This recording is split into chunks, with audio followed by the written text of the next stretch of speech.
శ్రీ శక్తి channel ప్రేక్షకులకు స్వాగతం. ఈ రోజు మన కొత్త కథతో ప్రారంభం. భగవద్గీత మహాభారతము యుద్ధానికి ఆదిలో ఆవిర్భవించింది. దాయాదులైన కౌరవ పాండవులు రాజ్యాధికారం కోసం యుద్ధానికి సిద్ధమయ్యారు. పాండవ వీరుడైన అర్జుననకు రథసారథి శ్రీకృష్ణుడు. యుద్ధానికి ఇరువైపు వారు శంఖాలు పూరించారు. అర్జునుని కోరికపై కృష్ణుడు రణభూమి మధ్యకు రథాన్ని తెచ్చాడు. అర్జునుడు ఇరువైపులా పరికించి చూడగా తన బంధువులు, గురువులు, స్నేహితులు కనిపించారు. వారిని చూచి అతని హృదయం వికలమైంది. రాజ్యం కోసం బంధుమిత్రులను చంపుకోవడం నిష్ప్రయోజనమనిపించింది. దిక్కుతోచని అర్జునుడు శ్రీకృష్ణుని నా కర్తవ్యమేమి అని అడిగాడు. అలా అర్జునునికి అతని రథసారథి శ్రీకృష్ణునికి మధ్య జరిగిన సంవాదమే భగవద్గీత. భగవద్గీత ఉపనిషత్తుల సారమని, గీతాపఠనం కర్తవ్య నిర్వహణకు, పాపహరణకు మార్గమని హిందువుల విశ్వాసం. కర్మయోగము, భక్తి యోగము, జ్ఞానయోగము అనే మూడు జీవన మార్గాలు, భగవంతుని తత్వము, ఆత్మస్వరూపము ఇందులో ముఖ్యాంశములు. భగవద్గీత పాఠ్ 30. శ్లోకాము. మయి సర్వాణి కర్మాణి సన్యస్యాధ్యాత్మచేతసా నిరాశీర్నిర్మమో భూత్వా యుధ్యస్వ విగతజ్వరః. అర్థము. సమస్త కర్మలు నాయందు సమర్పించి, ఆశగాని, మమకారముగాని లేనివాడవై నిర్భయముగా యుద్ధము చేయుము. శ్లోకాము. ఏ మే మతమిదం నిత్యం అనుతిష్టంతి మానవాః శ్రద్ధావంతోపానసూయంతో ముచ్యంతే తే పాపీ కర్మభ్యః. అర్థము. శ్రద్ధాయుక్తులై అసూయలేనివారై నా ఈ మతమును అనుసరించు మానవులు గూఢ సమస్త కర్మబంధముల నుండి విడివడుచున్నారు. శ్లోకాము. ఏ త్వేతదభ్యసూయంతో నానుతిష్టంతి మే మతం సర్వజ్ఞాన విమూఢాంస్తాన్ విద్ధి నష్టాన చేతసః. అర్థము.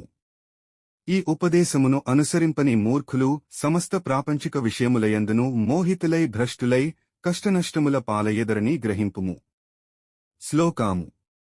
సదృశ్యం చేష్టతే స్వస్యాః ప్రకృతేః జ్ఞానవానపి ప్రకృతిం యాంతి భూతాని నిగ్రహః కిం కరిష్యతి.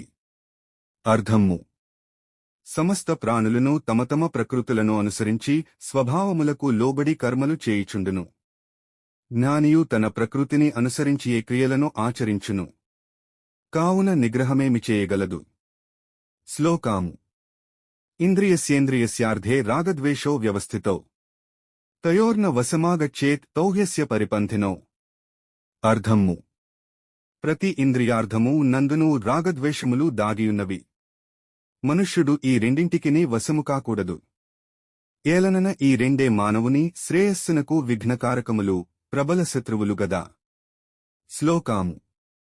శ్రేయాన్ స్వధర్మో విగుణః పరధర్మాత్ స్వనుష్ఠితాత్ స్వధర్మే నిధనం శ్రేయః పరధర్మో భయావహః. అర్థము.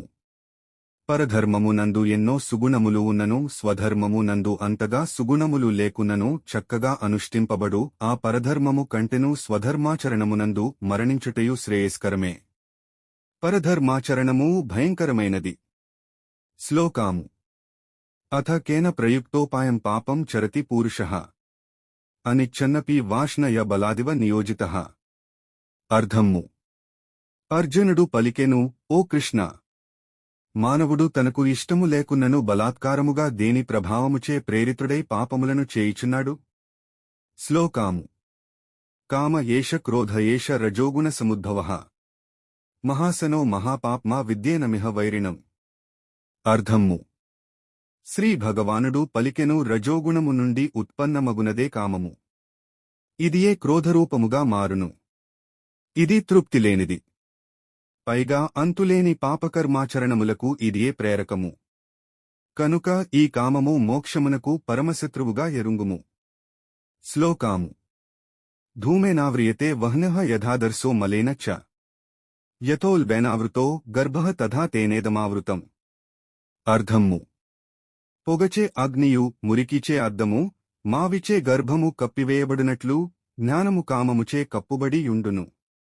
శ్లోకాము. ఆవృతం జ్ఞామేతేన జ్ఞానినో నిత్యవైరిణా కామరూపేణ కౌంతేయ దుష్పూరేణానలేన చ. అర్థము. ఓ అర్జున! కామము అగ్నితో సమానమైనది. అది ఎన్నటికిని చల్లారదు. జ్ఞానులకు అది నిత్య శత్రువు.